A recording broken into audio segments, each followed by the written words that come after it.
Программа «Салям» снова в эфире. Мы продолжаем об актуальном. Прямо сейчас стоячие водоемы начинают покрываться льдом, что на первый взгляд кажется достаточно безопасным для того, чтобы пересечь этот водоем. Но как бы не так. Вопросы безопасности и профилактическую беседу во избежание трагических последствий мы сегодня проведем с нашими гостями. Все верно. У нас в гостях исполняющий обязанности председателя Государственного комитета Республики Башкортостан по чрезвычайным ситуациям Кирилл Перевов. Кирилл, доброе утро. Доброе утро. И пресс-секретарь Государственного комитета Республики Башкортостан по чрезвычайным ситуациям Елена Зинатуллина. Здравствуйте. Каждый раз, когда вы приходите к нам в гостям, это целое испытание, словно скороговорка. Да. Сказать и не ошибиться. Ты справился, все хорошо. Да.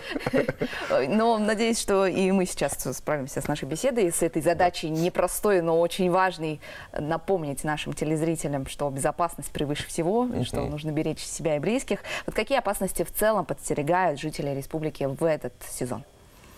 Да, наступил ноябрь, и с учетом того, что у нас республика очень большая, да, и с учетом различной высотной поясности, сейчас у нас, вы видите, и на дорогах гололедица, и мокрый снег, и еще даже действуют лесные и ландшафтные пожары. У нас буквально за прошедшую неделю 7 лесных пожаров произошло, потому что и сельхозпалы происходят неконтролируемо, и охотники очень активно направились в леса, поэтому такие ситуации фиксируются.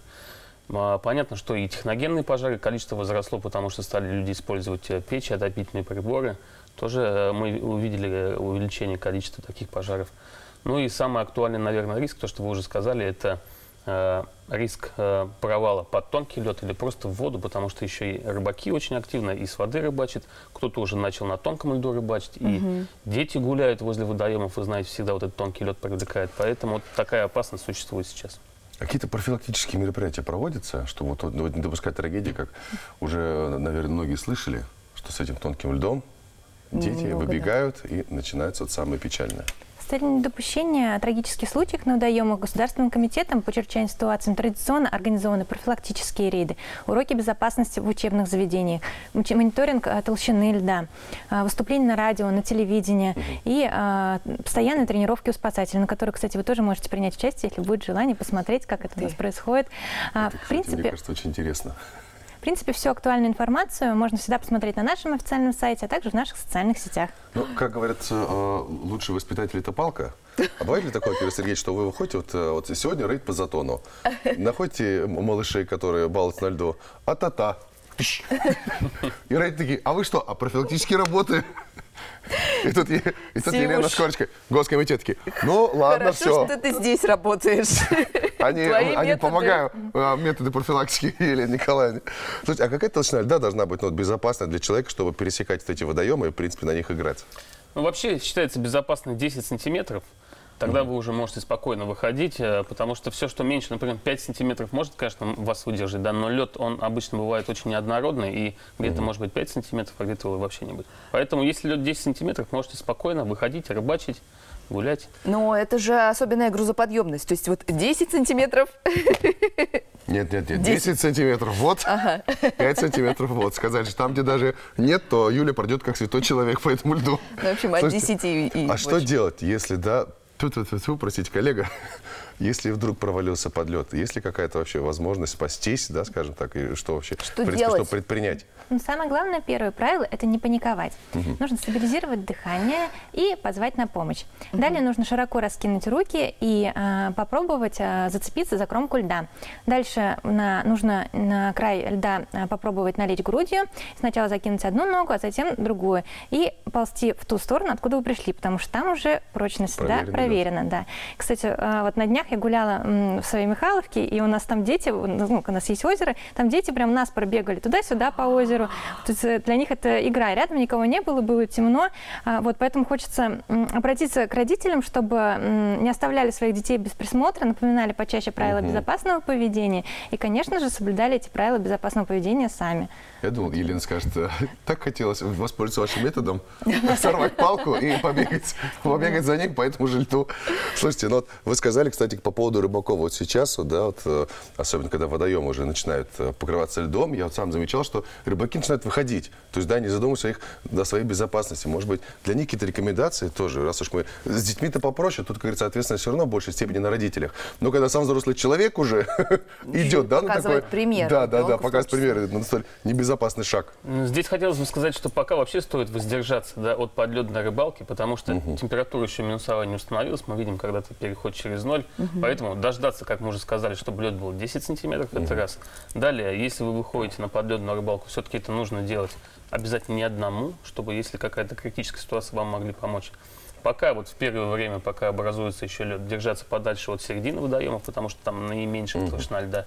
От каких-то подводных объектов, это могут быть, например, там водоросли, какие-то трубы и так далее, где лед может быть неоднородным и тонким. Это первое, что хотелось бы сказать. Далее, не стоит выходить в темное время суток или во время тумана, например, на лед, когда можно не увидеть какие-то полыньи. Это раз. Стоит исключить абсолютное употребление спиртных напитков, потому что такие случаи бывают, что даже человек не провалился под лед, а просто вот на больших водоемах, например, на водохранилищах, он не может найти уже путь, заблудился человек и может просто замерзнуть. Поэтому это тоже очень важный момент.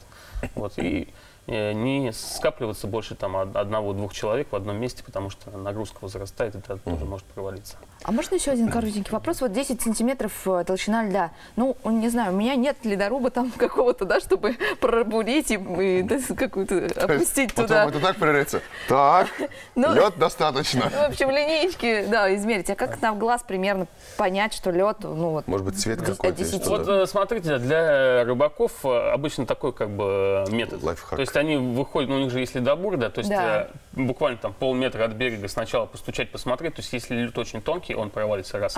Дальше они уже проходят там около метра, там полутора от берега, пробуривают лунку и смотрят, какая толщина льда. А если вы просто не рыбак, вы выходите на лед как бы погулять, то можно определить по цвету. То есть такой вот темно-зеленый однородный цвет говорит о том, что лед крепкий и, самое главное, отсутствие трещины. Если очень много трещин на льду, то тоже стоит воздержаться от выхода на такой лед. На шпильках уже не погулять по такому льду. Да вообще гулять на шпильках возле водоема очень странное мероприятие. Странно на водоеме, еще тем более.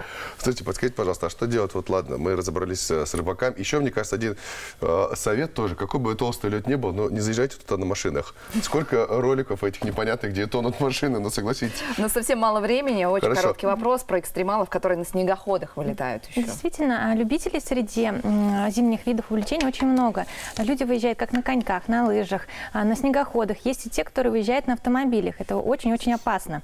У нас вот весной в Углинском районе мужчина на снегоходе катался на водоеме, провалился, в результате чего он чудом остался жив, но снегоход, к сожалению, спасти не удалось. И вот на Павловке у нас часто можно наблюдать такую ситуацию, когда на снегоходах вообще устраивают гонки. За это можно получить штраф об административном правонарушении. Поэтому будьте осторожней. Выход на лед безопасен только на специально оборудованных ледовых переправах. Если вы стали свидетелем какого-либо происшествия, звоните по номеру 112. К вам всегда приедут экстренные службы и окажут необходимую помощь. Надеюсь, этого не произойдет. Увижу, что кто-то будет кататься на Павловке. На двух снегоходах. Ты позвонишь и заявишь о том, зачем? Что... Нет же, все же, разрешение ввели. Берешь палку и пытаешься догнать. Вот и все. Да, мы, может быть, немножечко со смехом, но тем не менее о важной теме сегодня говорили. Тонкий лед – это опасно. Берегите себя, следите за своими детьми и не шутите с судьбой, не играйте в экстремальные игры с такой вот неточной поверхностью. Вот. Мы благодарим за эту профилактическую беседу. Я надеюсь, что мы в умы наших земляков, башкортостанцев и не только, да, напомнили о том, что не нужно играть, как говорится, с очень важными, да, с жизнью, тем более своей. Друзья, исполняющий обязанности председателя Госкомитета Республики Башкортостан по чрезвычайным ситуациям был у нас в гостях Кирилл Пирогов и пресс-секретарь Госкомитета Елена Зинатульевна. Друзья, спасибо вам большое, хорошего вам дня. Спасибо.